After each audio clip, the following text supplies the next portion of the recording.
بابا ستړی مه شي. خیر کراري ده، چېرته روانه ده خیره؟ بچی دغه کې دوسیه کې لږ کاغذونه دي، په دې باندې امضا کول غواړه. بابا جان رسمیت خو پوره شوه، ټول کارمندان کوهو ته تللي، ته داسې وکړه سبا له خیره راشه. بچیه سپین ږیری سړی یم، څه ته مې په عذابوئ؟ که کېږي همدا اوس راته کار خلاص کړئ، سبا د راتلو نه یم. بابا جان ما مخکې درته وویل قربان دې شم، وخت پوره ده، ټول کارمندان کورو ته تللي، ته داسې کار وکړه دا دوسیه دې ماته راکړه، زه ټول کار درته سبا خلاصوم. رایکه سمه ده زویه، خاصې خلک په عذابوئ، نور څه کار خو نشته.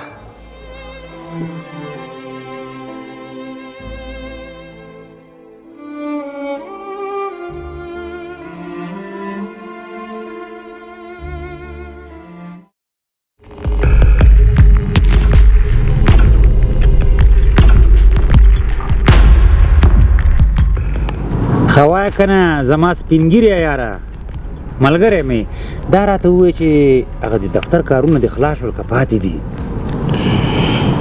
والا د دفتر کارونه خو مې لا پاتې دي، پوره نه شو او سخت هم دي، د یو شوبې نه بلې ته ځه، د بلې نه بلې ته ځه، ستړی سمانه کې سړی. ښه نو څه یې درته ویل؟ نور به یې څه ویل، همدا یې ویل سبا راشه. څه شی درته ویل چې سبا راشه؟ ګوره په ما خو ګران یې، زه چې هره خبره درته کومه تا منلې ده. د سبا په مطلب باندې ځان پوه که بابا، د سبا مطلب دا دی چې جیب ته لاس کا او مونږ خلاص کا. څه شی؟ جیب ته څنګه لاس؟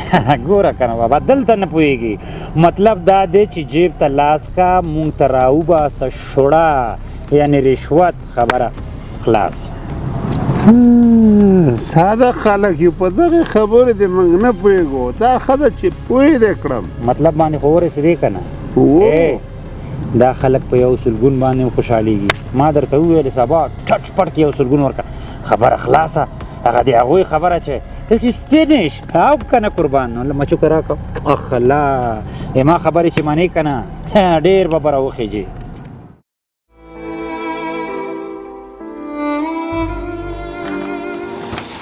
السلام علیکم بچی. وعلیکم بابا جان ستړی مه شي.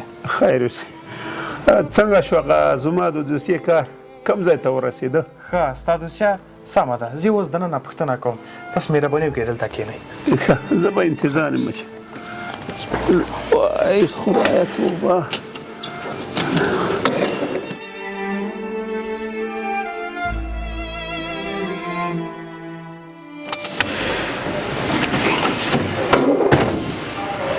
بابا جانه قربان دې شمه، ستا د دوسیې کار لږ شانتې پاتې ده، تر اوسه ټول خلاص سوي نه دي. سمه ده بچیه، ستاسو په خولې نه راځي، خو زه پوهېږم چې د سبا ته راشه او د بل سبا ته راشه مطلب څه دی. واخله واخله، بغیر د دې نه کار نه کوي، ما ته معلومه ده. ونیسه. دا څه کوي بابا؟ دا څه شی دی؟ بچی دغه د سبا راشه او بل سبا راشه مطلب دی که نه؟ ما ته چا ویلي تاسو چې رشوت غواړئ نو خلکو ته وایي چې سبا راشه یا بل سبا راشه، پوه شوې؟ بابا جانه چې هر چا دا درته ویلي بد یې کړي دي، هغه وختونه لاړې چې رشوتونه به یې واچوه. ما چې درته ویل دوسیه دې ځنډېږي، هغه قانوني کار یې پاتې ده چې خلاص شو په مقصد یې در تسلیموم. سمه ده بچه، بخښنه غواړم، زه غلط پوه شوم. موږ خو ساده خلک یو، څوک چې راته څه ووایي موږ یې منو. زه به داسې وکړم چې سبا به راشم. وای د خدای په امان. بیا مو بخښئ بابا جان چې خفه شوي نه وئ. ژوندي اوسئ بچی، څه خبره نشته.